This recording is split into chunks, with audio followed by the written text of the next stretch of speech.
Money, it can make the world go round, but in the wrestling world, it can turn it upside down. Hello there, and welcome to BunkaMania Wrestling here at BunkaMania UK. I'm, of course, the Dekker Dane, and it's time to climb the ladder once again as Money in the Bank has rolled round into London. But it's we're going to do some predictions here on the channel, and I am not alone. Sadly, Jeremy is still looking through that forbidden door over in Canada, but I am joined, as always, by our lovely guest. It is, of course, Harriett, aka MangaGirl. How are you doing, Harriett? I'm not bad. And yourself? I am doing good. Jeremy's been out looking at that door for some time. He has. I'm very fascinated. I mean, it was a door. It was forbidden. He opened it. He walked through it, and he found himself in Canada. Yeah, it's just suddenly like. And hopefully we'll see him again soon. But if you would like to see what Jeremy's got up to, he has done a couple of videos from his exploits over at AEW Dynamite, Collision, Forbidden Door. They are on the channel. There is a link in the description below and probably in the top corner, which I'm pointing to just there, just above Harriett. There we go. Lovely, lovely stuff. But yes, it's Money in the Bank time. It's the show where we get a general idea of where we're going with certain superstars in terms of their futures, in terms of potential champions, all that sort of stuff. It's also unique this time around because it's in London. London. With the wonderful promotional material that we saw at Night of Champions, where it was all James Bond going, "Oh, your mission: get the ladder, climb the case, climb the ladder, collect the case," all that sort of stuff. It's like, yes, typical WWE thinking, "Oh, this is Britain bollocks." You see on the stage, could have the double-decker bus, the taxi, the telephone box. I'll say this now: if I don't see any of those, during the show, this show is already the worst event of the year. Absolute worst event of the year. but yes, we are going to quickly run through the card. We're going to make some predictions. We're going to talk about some of the matches, and yes, we will see in a couple of days' time if our predictions are right, because we'll be back here in a couple of days' time doing a review as well. We are sadly not going to be at the O2 because ticket prices made me cry, but we are, I believe we are both attending the Wrestle Talk Watch Along party, which will be fun as always. So we're looking forward to that. And before we get into predictions, if you're watching the video on YouTube, please give us a like and subscribe. That way you'll get notified of upcoming BunkaMania UK videos. And if you're listening on a podcast provider, do hit the subscribe button. That way you get the audio versions as well. Right, let's talk about a ladder match, shall we? Shall we start off with the Women's Money in the Bank ladder match? This year's competitors are Zelina Vega, Becky Lynch, Bayley, Io Sky, Trish Stratus, and Zoe Stark. Right, so we got quite a few number of storylines coming into this one. We've got the ongoing Becky and we got the ongoing Becky and Trish, Trish and Zoe. Let's just say Stratus Stark. Try saying that a couple of times. It's very difficult. So we got Trish and Becky still having a little feud. We've also got the impending inclusion, probably, of Damage Control between Io Sky and Bayley. And then there's Zelina Vega, who's there. Who's just there. Who's there, but there with a purpose. Yes. I'm not counting Zelina Vega's inclusion as a throwaway, because I actually think, no, I love her. I agree, she's great. I think she stands a very good chance of having a good showing in this match. Potential winner for this one. So, Harriett, who do you think's going to win? So we'll do this a simple way. Who in your heart do you want to see win? Who do you logically think is going to win this? In my heart, Zelina. Logically, Io Sky. I think it's like you said, it's the storyline of the implosion of Damage Control. I think it is going to lead up to the whole implosion of Io Sky winning, Bayley getting very jealous of it. It's probably trying to worm her way into getting the briefcase, and then literally just Io Sky turning face. And the one reason I want her to, logically I want her to win, I want to see her in a fight with Asuka so badly. I think just imagine the angry Japanese promos you'll see on WWE TV with no subtitles. She's all the time. It'll be wonderful to watch, but then I can imagine the crowd sat there going, "What? Are they angry?"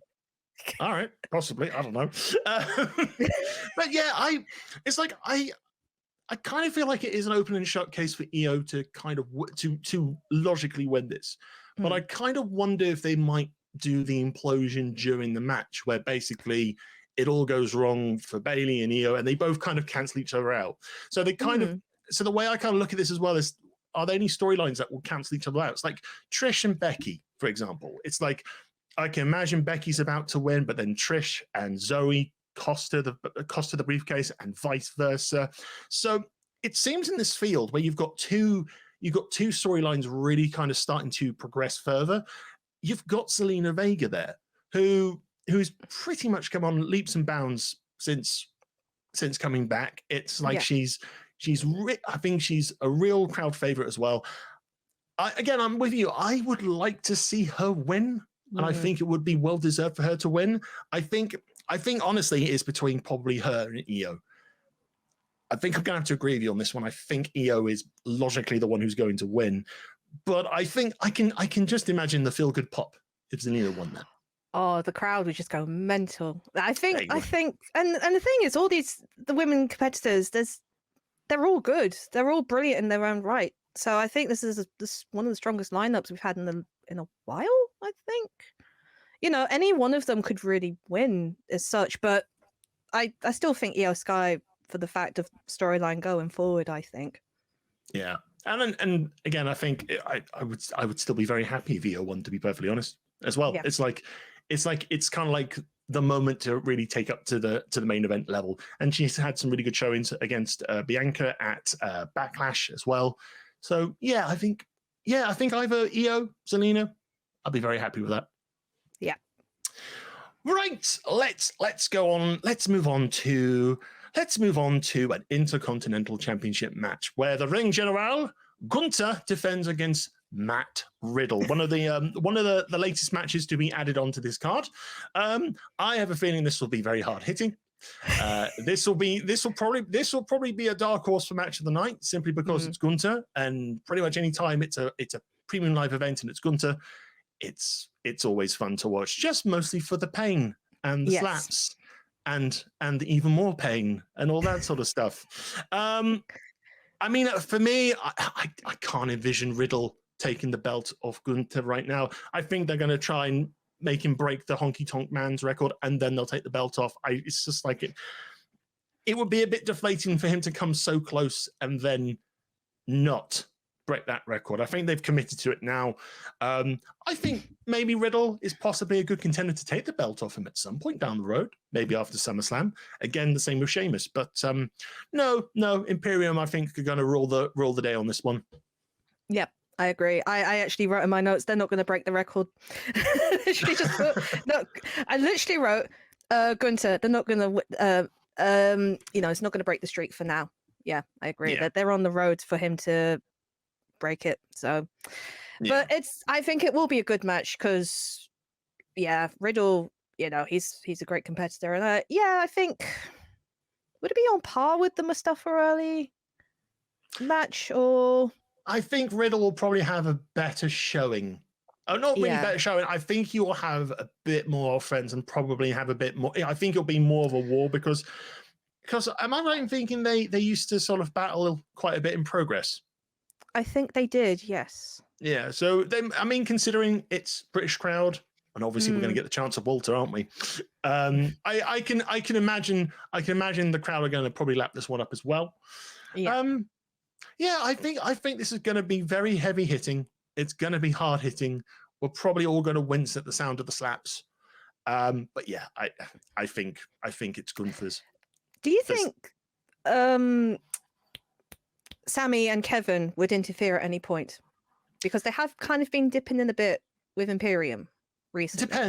It depends. I mean, they've got their tag team belt match against Pretty Deadly the night before, so.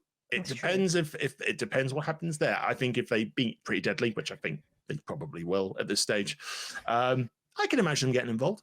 I can just so they're on the card per se. Yeah. But yeah, we shall see. We'll see. But yes, I think it'll be a good fun match. It'll be a good fun match. Let's move on to a tag team match. Let's move on to the Women's Tag Team Championship match. The unified champions of Ronda Rousey and Shayna Baszler versus Raquel Rodriguez and a returning Liv Morgan, who didn't lose the belts to begin with, might I add. So again, this is one that's just been recently added onto the card. I think as late as last SmackDown. I'm not really sure on this one. I mean, and forgive me for saying this, I don't really care right now. And that's mostly because you've had the weirdness of having the NXT Women's Championships and the Women's Tag Team Championships on SmackDown between Ronda, Shayna, Alba Fire, and Ilsa Dawn, all that sort of stuff. They've now been unified. That's great. We've got only one set of tag team belts. That's good. I think generally now it's kind of build up the division, kind of get some good matches under them. So I mean, it's a coin flip, but I'm kind of thinking I'm thinking Ronda and Shayna retain. Yeah, I was just like, well, they could win it back because, like you said, they technically didn't lose it, but also, I think it will be a quick match as well. I don't think this will be the longest match of the night. I think it literally, done and dusted probably within less than 10 minutes, I'd say. But yeah, I'm kind of leaning more towards Ronda and Shayna because as much as like everyone is on Ronda, she's working really well as a heel at the moment. It's worked well in her favor. And her and Shayna work well together. Ronda, Shayna, I believe are going to win this, but yeah, it probably won't be match of the night. To a short match. It'll probably be the problem is it'll probably be the lead up to like a big match or after a big match, I'd say. Yeah, I mean, it feels like it's going to be the palate cleanser in a way, which it sounds a bit of a disservice, but sometimes maybe unassuming matches, if we're all going in with kind of low expectations of this might actually be nice to fun to watch. I think it'll be a decent match, but I'm not expecting it to blow the roof off the O2, to be perfectly honest. No. So let's move on to the latest chapter in the Book of Adversity for Cody Rhodes as he takes on Dominic Mysterio in a one-on-one match. Surprisingly, not a continuation of the Brock Lesnar story, which is quite surprising considering it's now one apiece. But maybe it's the side diversion. We've got the Road of Adversity, and then we've got the side diversion, courtesy of Dominic Mysterio, obviously being accompanied by Rhea Ripley as well. Yes, so I mean, the crowd are obviously going to boo Dominic out of the building. Oh, out of love, by the way, out of love, not out of we don't want you here. But bearing in mind the last time the WWE had a show, everyone was cheering for Dom as he low kicked Rey Mysterio in the balls. He hit Edge, and then he just clotheslined Rey with the good old fashioned hit your dad chant. So this is going to be an upside down match, I think. I think the crowd might be on Dominic's side. Yeah. Who knows? Especially if Rhea Ripley's in his corner, they might be on his side a little bit. I think this is a coin toss either way. I mean, obviously Cody winning kind of helps put him back on the path towards another showdown with Brock, probably at SummerSlam. But then a victory for Dominic kind of adds a bit more credence to his stature in the Judgment Day. It's like I personally don't mind who's going to win, to be perfectly honest, because I think from a storyline perspective, there are pros and cons for both of them to win and lose. But just because I want to see the world burn, I'm going to go Dominic Mysterio. I also went with Dom. with interference from Rhea, is all I'm going to say. I actually put with interference from Brock. I have a feeling he might return and cost Cody the match. He'll turn up and scream, I want a real fight! A real fight! But first I'm going to F5 you through the London bus. And Michael Cole saying, that's a double-decker, Brock! That's a double-decker! No! I think Rhea will interfere as well, but it won't work. I think, I honestly, forward thinking, I'm just thinking if it leads up to a third match, I just have a feeling he might turn up. But yeah, that's how I think in regards to how Dom will win. So, Okay. but my gosh, that nuclear heat of the boos if he does win, or even when he just turns up, it's just going to be incredible. You'll definitely warm up. It's good nuclear heat. It's not the bad where everyone doesn't want to see you. It's we want to see you, Dom. We just don't want to cheer you right now. No. Plus, I love Rhea Ripley. So. It's a great pair. These two just work so well together. It's just, so good. I love them both. So let's stay with the Judgment Day and let's turn our attention to the World Heavyweight Championship. Seth Rollins defends against Finn Balor, who has mostly been beating up Seth left, right, and center on pretty much every episode of WWE television for the last couple of weeks. There was NXT last week. There was the Raw before that. I think, and there was a really good video package as well this past week on Raw, where basically they're charting like the SummerSlam 2016 match where Finn won the belt. Finn got injured. Finn had to relinquish the belt, and Seth Rollins was going, just sort of doing his little shimmy down the ramp, just about going, I'm going to win that Universal title, which he didn't because Kevin Owens took it. And I think that played it. I think that added more substance and story to it. And I think this will be a very good match. A part of me is really thinking right now, what if Finn wins? Because I think there's a possible chance. I mean, I told you beforehand, I literally wrote down here, Seth's going to win. I even wrote notes as to why he thinks he's win, but I literally just thrown them out the window because WWE being WWE. Yeah, and after the package as well, because that was a very good video of Ignite. I think that's what he was trying to say to Seth before he was sung out of the building a couple of weeks ago. They're really building it up, especially the whole, you took this from me, that the bitterness, it's just, this has built up to be really good, but yeah. I'm going to go with Finn. I think there's no harm in doing a back and forth of the belt between Finn and Seth for the summer. I think that would be fun because I think a lot of WWE viewers, especially ones like ourselves who have been following the product, sometimes a long title reign can be very bloody boring. I mean, we can go with it for Gunther because he's going to break Honky Tonk, and that's actually quite a cool thing to see. Yes. Obviously, we're kind of getting frustrated with Reigns, but that's mostly because of the storyline focuses now on the Bloodline tag team match at the moment, which we'll get onto in a little bit.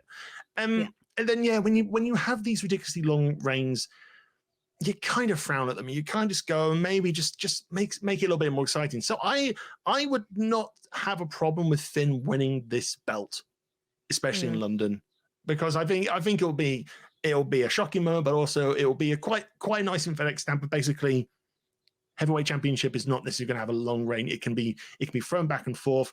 That'd be fun. And then maybe for a small period of time, you keep defending it on a regular basis. Because Seth's defended it quite a number of times. He's done it against Braun Breaker.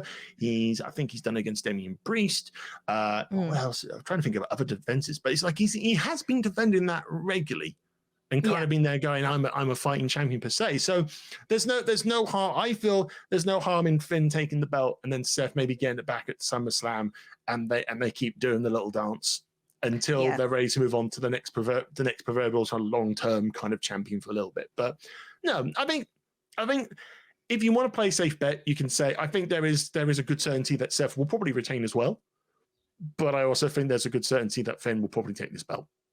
Yeah. And I will not be angry at that. No. I have a feeling this could be match of the night, I believe. This will be a good match. So the next question is, does this match happen before or after the men's Money in the Bank ladder match?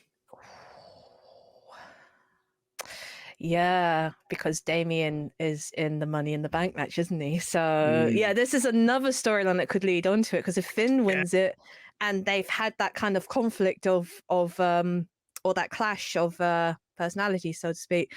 So another imploding group that could happen. I don't know. Could be after, I'd say. I think I'm gonna put an interesting spanner into the storyline works for Seth and Finn. Go on. If Finn wins, I think it's through shenanigans with JD Madonna. Oh yes, because he's been rumored to join. They've been I think they've been teasing something in the backgrounds in certain certain interviews and stuff like that on Raw. So it's kind of like maybe it's the arrival of a new member of the Judgment Day.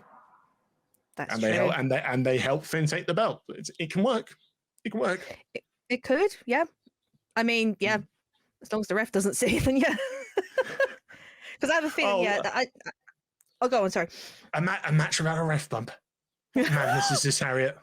Oh God. You know it's coming in the main event.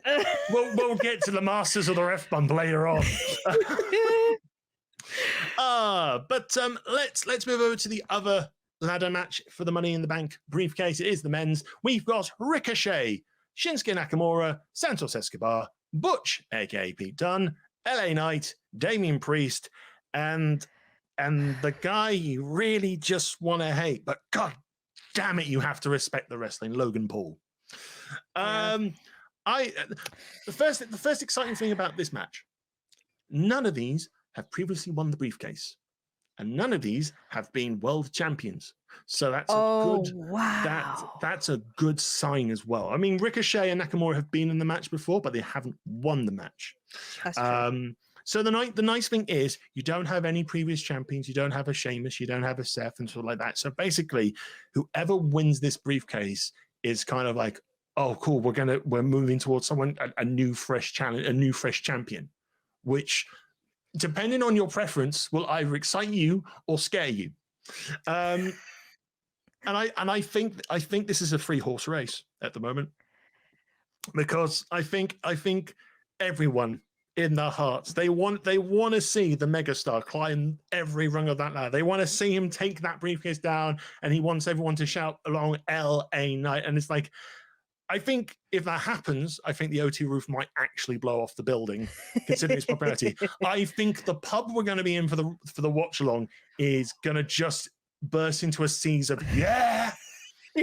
And it's just going to be for the rest of the evening, or every time, or pretty much when we're watching, every time LA Knight does something, it'll just be yeah, or dummy, yeah, all that sort of stuff. Shoes of a champion, shoes of a champion. Love that promo for Empower from the NWA. It was like, you see this? Shoes of a champion. Did I say shoes? I meant jacket. I remember that. It's when that unlocked a flashback. That's when Eli Drake had a little bit of the bubbly. But no, I think based on crowd reactions, based on how well he's coming across as well on TV, it really does make sense to just give the belt, give the case to LA Knight, and just. And you don't have to rush it. He can wait until like important, like a moment just to cash in. I mean, the fact of the matter is, he's teaching. He's supposed to be heel, but the crowd treat him as a babyface. So eventually, there's got to be a give or take for when LA Knight turns to babyface, a la his last little couple of months in NXT. So there's that. I think there's a really good case to be made for Damian Priest as well, considering the Judgment Day storylines at the moment. So again, if LA Knight didn't win and Damian Priest won, I would be okay with that as well, because again, Damian Priest has been great over the last couple of months, Bad Bunny, all that sort of stuff. And it'll be exciting to see him. It would be kind of like, again, you go into that summer of maybe it's Priest and Balor for like control of the Judgment Day, all that sort of stuff. That will be good fun to watch.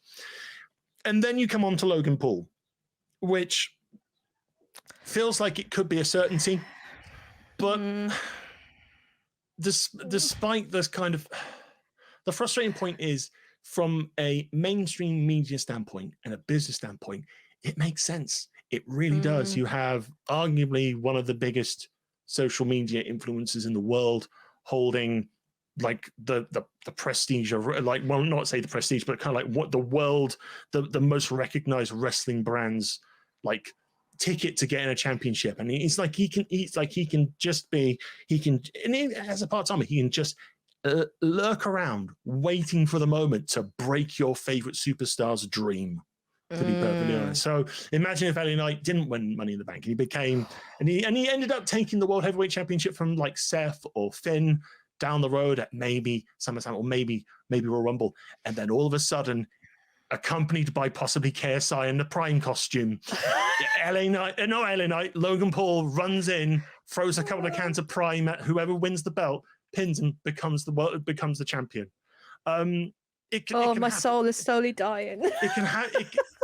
But again, it would make mainstream. It would make mainstream news in those social climates. So it's as much as like you don't want to see, you want to see it. But he goes, what if? What if? You just think, and it's again, it's like, I mean, if I think in my heart it's LA Knight. I think logically, I would go with LA Knight as well. But I would also be acceptable with Damian Priest. Again, I would be acceptable with Logan Paul, but it's just like, it's hard.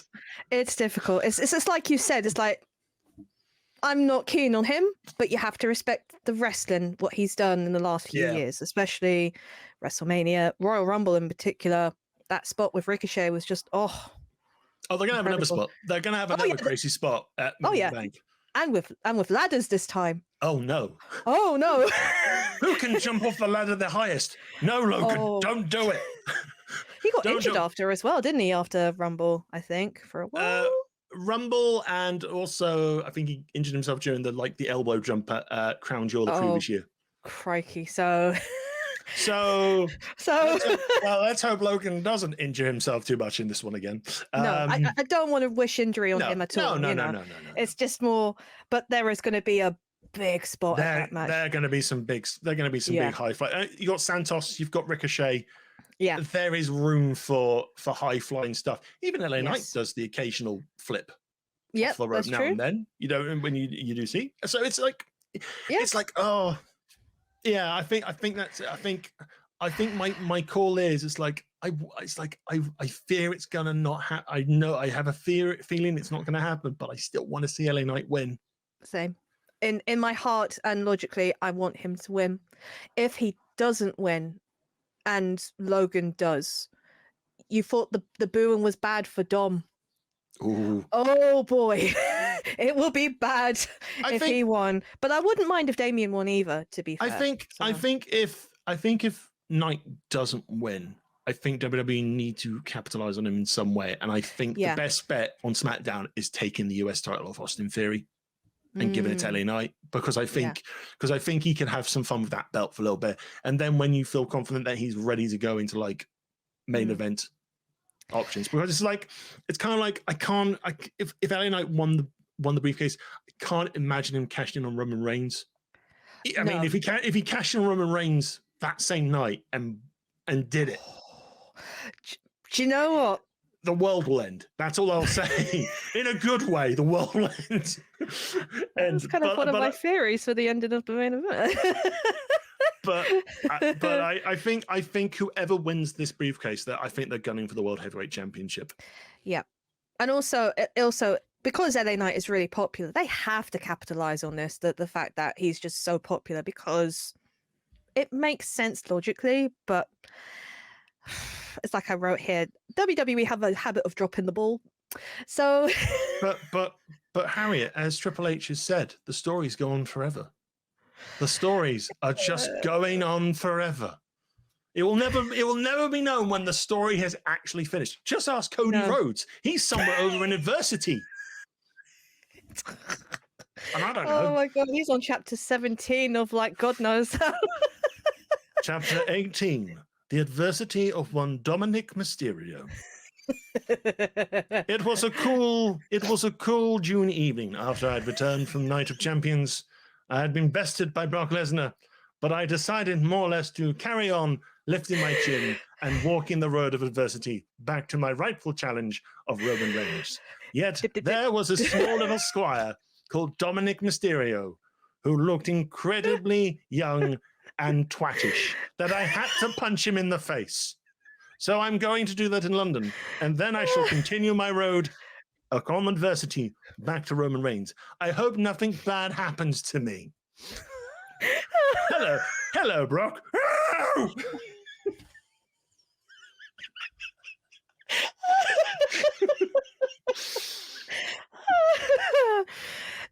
No, nothing could ever happen. No, nothing bad's going to happen there. No. The book would be torn up before he faces Roman again. Chapter 19. Ow. Brock suplexed me. He suplexed me a lot. Ow. Anyway, moving on. It's okay. I've got Pharaoh now here. Pharaoh made his debut. I'm so happy. Pharaoh accompanied me on my journey down the road of adversity. He just kept going, Bork and heck. Sometimes I thought he said Bork Lesnar, but clearly that wasn't right. Anyway, let's move away from adversity and the Money in the Bank ladder matches. One more match on this card. It's absolutely the main event for this one. Mm-hmm. It's gonna be fun. It's a civil war, Harriet. It's a civil war in the bloodline. Who would have thunk it? The Who would have led to this? The Usos are taking on Roman Reigns and Solo Sikoa. The storytelling for this has been great fun. It's been wonderful to see Jay super kick Roman's head off. It was great fun to see. So we're moving into the next chapter of the Island of Relevancy becoming smaller and smaller for Roman. But I have a feeling. I think for the purpose, I think the way this is probably going to go. I think Roman and Solo will win here. I think they will. I think yes, you lost once in United Champions, but that was a storytelling beat. I think it's time to continue to make the remaining members of the Bloodline strong. Have a victory against the Usos here. I think, bearing any side distractions or any sort of unexpected challenges, I would not be opposed 3 years from Roman winning the belt. I would not be surprised if we go for Jay versus Roman at some point again. Yeah. It's slowly leading up to that. And funny enough, there's an event coming back called Payback in September. Now, that's a funny one because that's where Roman won the Universal title. Be a shame if he lost it there. Could happen. I don't think it's gonna. I mean, it's like you keep going, it's like you can write these stories, but in WWE you'll just go, but Roman, look at him. He's so strong and sweaty and moist. And with the custard belt. Oh God, no. No, the free belts now. Custard, Universal, and WWE. Yeah, that was a thing for a while. Did he have one? Did he have two? Did he have three? No, he just decided I'm going to wear them all. Yeah, all of them. All like of that them. that Photoshop photo of all the belts. All the belts. All the belts. Oh. Side note. There's a video. From I think it's Super Eye Patch Wolf. Let me double check this.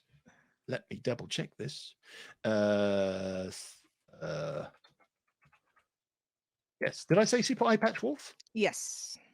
Yes. There is a great 90-minute video by Super Eye Patch Wolf looking at how the Roman Reigns character started in WWE, how it kind of was forced down people's throats and people didn't like it, and how that in some way could be like the creation of the tribal chief as you see now today. And it's a long video, hardly fills it because it's really, really in depth as well. And it kind of pulls up different story beats that you weren't really familiar with and all that sort of stuff.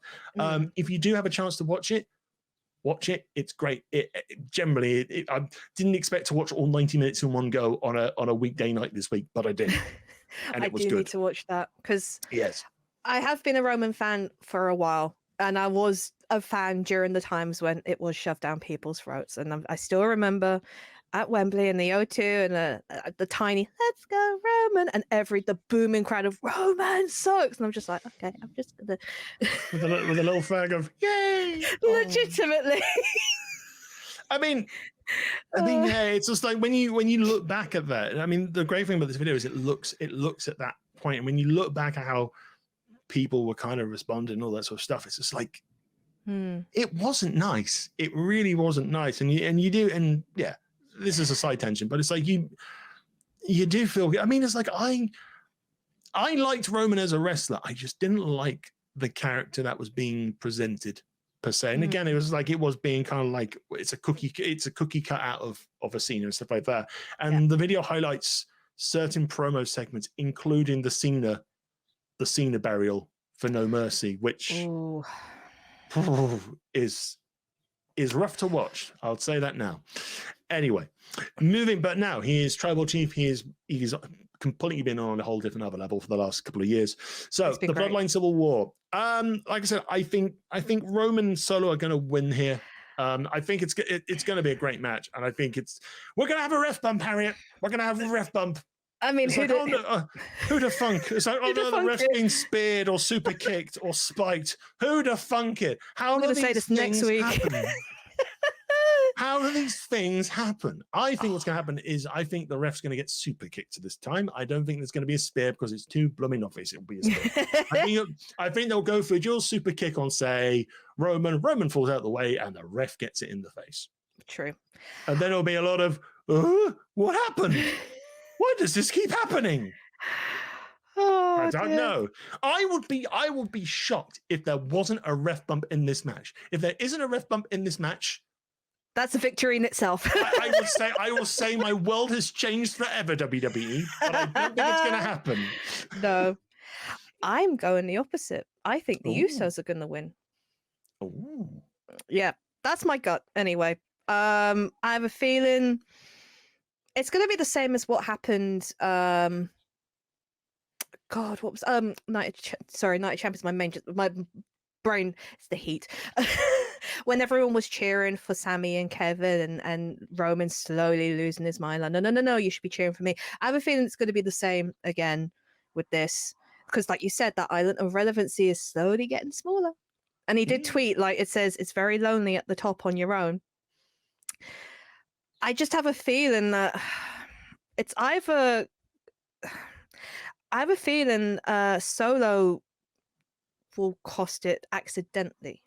I think he, like you with the ref bump, I have a feeling he'll probably attack Roman instead of the Usos, and then he's so shocked beyond belief that he's super kicked, and then it'll probably be a double pin. That's what I think anyway. Okay. I just have I mean a victory for the Usos again sets up the path to maybe doing Jey versus Roman.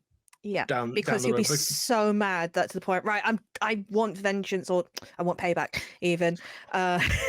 It's like, I think if Usos win, Solo would probably be the one taking the pin, but I think it would be quite newsworthy if, say, Roman's the one pinning. But then again, do you do that and break the mystique of Roman not being pinned or submitted in so many years? I don't know. I think on one level, on a character level, I think it would work immensely well. But I think the only way Roman's getting pinned or submitted is when he loses the belts. So I think if Usos win, I think Solo's taking the pin. Yeah. But I definitely think the Usos are going to win. That's in my heart anyway, and logically for it to go forward. Because it's going to carry on. It's just like, when they change the goalpost, it just seems to be getting better. So it's just make sure you want to watch the show each week. Yeah. I mean, I remember I reacted to the super kick at my friend's wedding, and it was just like we were talking about it that whole afternoon, just talking about the whole. So it's storytelling that when you want to desperately talk to someone about it afterwards, it's just like it's just so good, and yeah.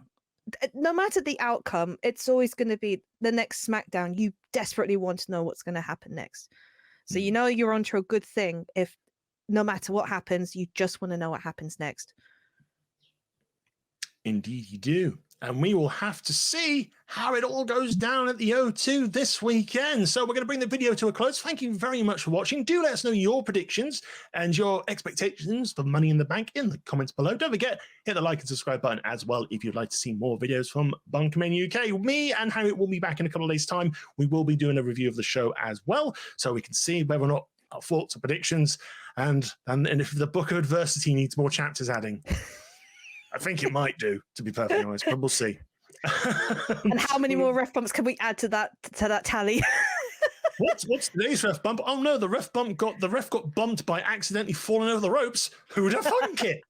I don't know. I don't know.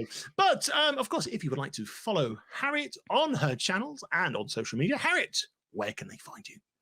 On my socials at MangaGirl232 on Twitter, Twitch Harriett_MangaGirl, and YouTube.com/MangaGirl232. Wonderful stuff. And as always, if you would like to email BunkaMania as well, and you can absolutely do so, climb the ladder to your computer and send an email to contact@BunkaMania.com. Right. So until next time, this has been BunkaMania. I have been the Dekker Dane. I've been joined by Harriett MangaGirl. And it's time to go to Money in the Bank. We'll see you soon. Bye-bye.